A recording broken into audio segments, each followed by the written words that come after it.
Bueno, esta noche vamos a compartir un tema que se llama Soñando con la Palabra. Todos tenemos sueños, todos tenemos deseos, y creo que si les preguntara a cada uno de ustedes cuál es el sueño que tienen, creo que todos podríamos decir algo en particular. Cosas que no se han cumplido, cosas que están cumpliendo, cosas que faltan, que están anhelando y están luchando por alcanzar. Y parte de esto, pues, hoy quiero dejar en el corazón de todos lo que es soñar con la palabra. Para eso vamos a tomar un solo capítulo.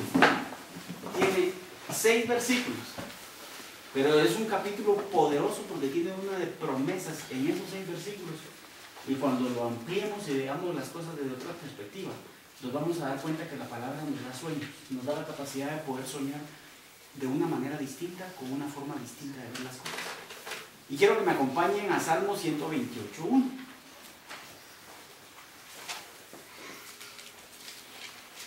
Y comienza así, y dice: bienaventurado todo aquel que teme a Jehová, que anda en sus caminos.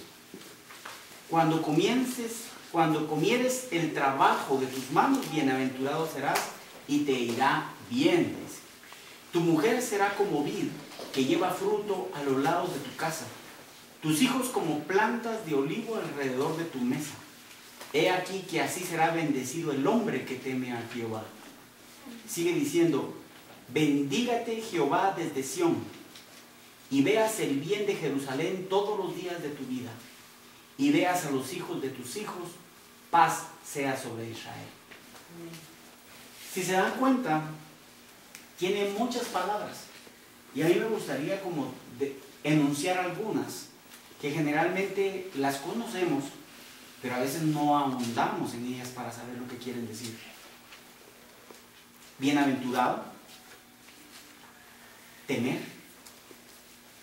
a Jehová. Otra de las palabras es trabajo.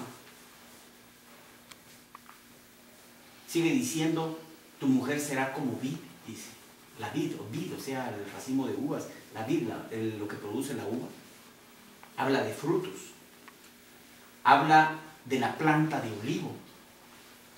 Solo quiero que vean la riqueza que comienza a tener un solo capítulo y todo lo que el Señor todo lo que el Señor traslada y la riqueza que conlleva ahorita que lo hablamos. Vuelve a hablar acerca del temor. Habla acerca de Sión. La capacidad de ver el bien, o sea, que tengamos la oportunidad de ver el bien. Habla de Jerusalén. Habla de vida. Habla de heredad, o sea, que veas a los hijos de tus hijos. Y por último dice: paz sea sobre Israel. Entonces, ahondando un poquito, uno a veces quisiera encontrar como diccionarios que tuvieran la simbología o la descripción en hebreo, en griego o algo por el estilo. Sin embargo, es muy particular que de los diccionarios comunes, habituales, que podemos frecuentar a través del internet, podemos encontrar tanta riqueza, y vamos a darle una tonalidad distinta a lo que la palabra de Dios nos dice, sin perder el sentido y el propósito. Pero si Dios nos empieza a comparar y empieza a hablar figurativamente sobre algunas cosas, una razón tiene. Y entonces nos vamos a dar cuenta que nos da la capacidad de poder soñar. Entonces empecé a buscar un poquito acerca de lo que quería decir bienaventurado. Y nosotros sabemos que a veces algunos hemos dicho es 2 veces bendito, ¿verdad? O más que bendito. Pero me llamó la atención porque dice, implica ser feliz. Es una persona que tiene fortuna o buena suerte, como le podría llamar cualquiera, ¿verdad?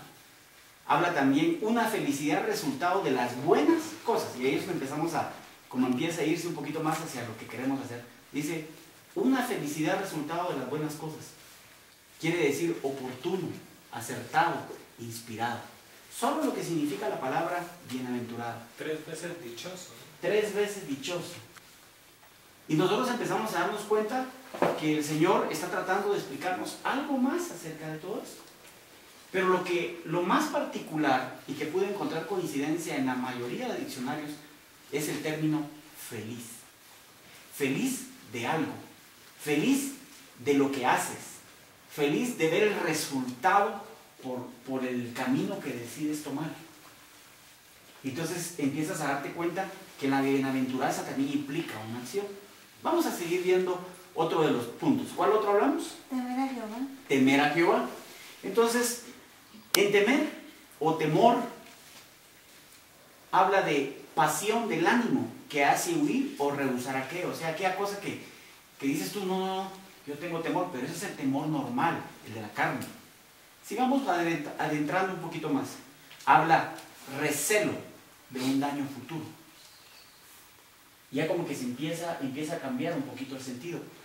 Sigue diciendo después, miedo, y eso me llamó mucho la atención, decir, miedo reverencial y respetuoso que se debe tener a Dios, pero termina de esta manera, y dice, es uno de los dones del Espíritu Santo. Entonces, cuando entendemos que el don del Espíritu Santo está trabajando en nosotros, no para el temor habitual que el hombre suele tener por las cosas, sino por querer agradar, algo que el Espíritu Santo te da para agradar al Padre, agradar al Hijo, agradar al mismo Espíritu Santo y no contestarlo. Empezamos a darnos cuenta que hay algo más que lo que se está desarrollando. Y dice que es algo dado por el Espíritu Santo. Es una reverencia, es un deseo de quererlo agradar, es un deseo de no querer ofender, es un deseo de comunión, es un deseo de permanecer. Y llama tanto la atención que los libros, los diccionarios seculares ya incluyen también términos respecto a temas, si lo quieren ver así, religiosos o que tengan que ver con el tipo con la palabra de Dios. ¿Cuál era la otra palabra que teníamos? Trabajo. Trabajo. Dice, ocupación que ejerce una persona de forma habitual a cambio de la riqueza, a cambio de salario, a cambio de muchas cosas. Todos trabajamos por algo. Tiene una razón de ser. O sea, está hablando de un esfuerzo que ocupa una parte de nuestro tiempo y nos lleva a hacer algo más. ¿Qué otra palabra encontramos? Vid. Vid. Se nota que sí ya tomaron nota. Entonces dice vid. Dice la palabra puntualmente, tu mujer será como vid. ¿Y qué es la vid? Es una planta, dice, trepadora, de tronco leñoso, flores verdes, cuyo fruto es la uva. O sea, habla de algunas características, dice que se enreda, que va creciendo, que es verde, o sea, tiene vida. Y después dice que da fruto. Y habla específicamente de la uva. Qué casualidad que empiece a comparar y compare, en este caso, a la esposa con la vid. Que empiece a comparar la bendición para querernos decir algo. Que empiece a decirlo de muchas otras formas que a veces no le prestamos atención y que lo leemos a la ligera, pero es porque no hemos aprendido a soñar con la palabra. Y el Señor quiere que aprendamos a soñar, que cuando leamos algo en su palabra nos deleitemos, nos dejemos inspirar, nos dejemos llevar, pero la idea es que quede en nuestro corazón, porque entonces deja de ser un libro más o un versículo más y comienza a cubrir o a llenar tu vida de riqueza para el propósito que Dios nos está dando. Amén. Ahí vamos a ver el pastel final que hay de esto. Después dice que los hijos serán como, ¿qué dice? ¿Qué sigue? Plantas de olivo. Plantas de olivo, dice. Y dice también otra cosa, alrededor de la mesa. Entonces, buscando un poquito acerca de cuáles son las características de la planta de olivo, y creo que el Señor quiere decir, veamos lo que dice. Dice, árbol de la familia de las oliceas, con tronco corto, grueso y torcido, dice. Copa ancha y ramosa, que se eleva hasta 4 o 5 metros, dice. Hojas persistentes, coriáceas, opuestas, elípticas, enteras, estrechas, puntiagudas, verdes y lustrosas por el haz y blanquecinas por el embés, o sea, en la parte de abajo. ¿Sí? Sigue diciendo, flores blancas, pequeñas, en ramitos auxiliares y por fruto. ¿Alguien sabe qué es el fruto? La aceituna. Y por fruto, la aceituna. A mi esposo le gustan mucho las aceitunas. Entonces sigue diciendo, que es drupa ovoide de 2 a 4 centímetros de eje mayor, según las castas, de sabor algo amargo, color verde amarillento, morado en algunas variedades y con un hueso grande y muy duro que encierra la semilla. Creo que todos hemos tenido que masticar, ¿verdad? Y sentimos la aceituna. Entonces dice, originario de Oriente, es muy cultivado en España para extraer del fruto el aceite común. O sea, ¿el fruto final cuál es? El aceite. ¿Qué otras palabras hablamos? Hablamos de Sión, pero antes de Sión voy a hablar de una palabra que dice muy enfática, así. Recompensa. Así, la palabra así quiere decir de esta o de esa manera. Es algo enfático, algo que se va a dar, algo que se va a lograr. Sión, nombre que originariamente tuvo la colina occidental más elevada de Jerusalén y que posteriormente se conoce en la Biblia, se aplica, se habla que es en los lugares altos donde se alababa y se levantaba holocausto y empieza a tener muchos propósitos el Sión. ¿Qué otra teníamos? Ver el bien. Ver el bien. Capacidad de ver el bien. Vamos a asociarlo un poquito más extenso solo para que nos enfoquemos. Y dice, y veas a los hijos de tus hijos. Entonces, ver o verse o veas implica darse cuenta de una cosa con cualquier sentido o mediante la inteligencia.